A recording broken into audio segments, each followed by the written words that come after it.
जय हिंद, जय भारत, वंदे मातरम। कर करते हो वो करते रहो, अवर करिए ने कग, सिर घुस जाएगा सेवाल में, ऊंचे रह जाएंगे पग। तो ये बिल्कुल ये बात पाकिस्तान को बराबर बैठती है, क्योंकि वो मुखिया होके एक महासत्ता, एक शक्तिशाली, एक बुद्धिशाली देशों के जो जटिल प्रश्न थे उसके लिए समाधान के लिए वो मुखिया बना।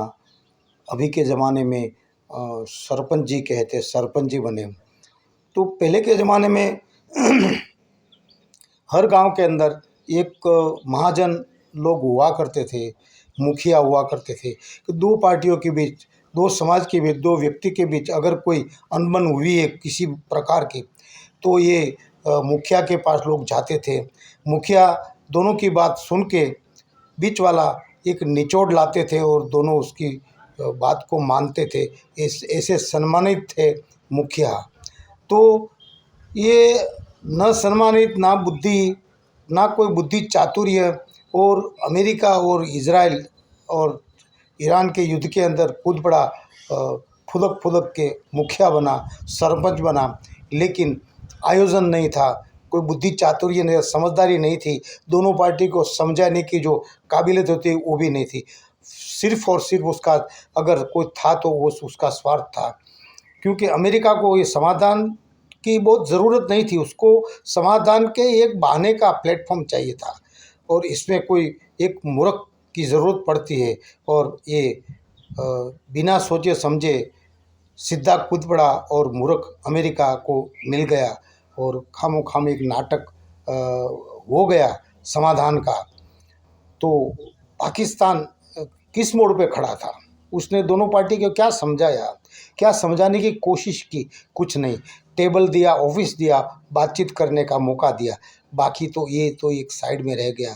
तो ऐसी थोड़ी मुखिया होता है, ऐसी थोड़ी कोई सरपंच जी होते हैं। तो कहने का तात्पर्य यह है कि जो देवे वो डाले, बाकी हमारे भाई बाप, ये प्रकार का ये पाकिस्तान का जो रवैया है, कुछ डॉलर के लिए उन्होंने ये नाटक में फुल सहयोग दिया, और नाटक फ्लॉप होना था और हो गया।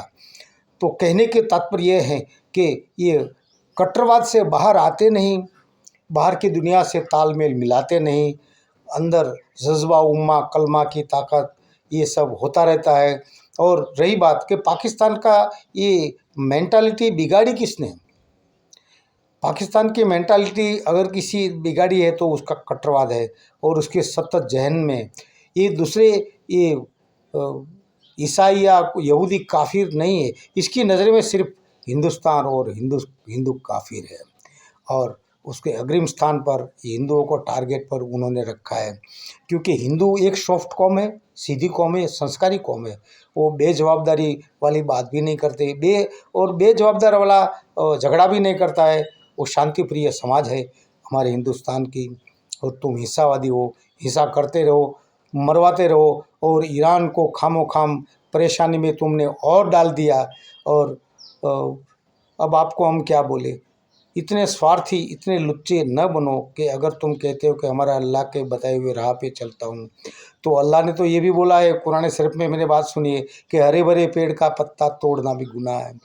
ये सब ये टॉपिक है, मानने लायक है, समझने लायक है, लेकिन आप नहीं समझोगे। क्योंकि पाकिस्तान जो है वो अल्लाह वाला मुसलमान नहीं है, अल्लाह वाला देश नहीं है, ये मुल्ला वाला देश है। तो मुल्ले जहाँ पाकिस्तान को ले जाएगा वहाँ पाकिस्तान जाएगा, और बर्बादी के कगार पे खड़ा पाकिस्तान, उसका भविष्य कोई कहे कि उज्जवल है, नहीं उज्जवल है।